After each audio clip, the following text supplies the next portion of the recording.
back to my channel. In today's video, I'll be sharing with you how I made this refreshing carrot, ginger and orange juice.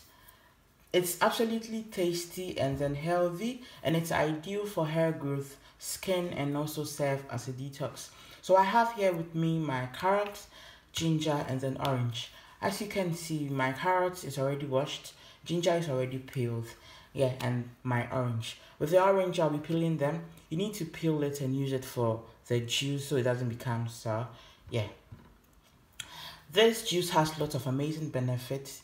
In case you don't know, I'll be listing the rest of the benefits in the description box, or as the video goes on, I'll be showing you the benefits of this juice.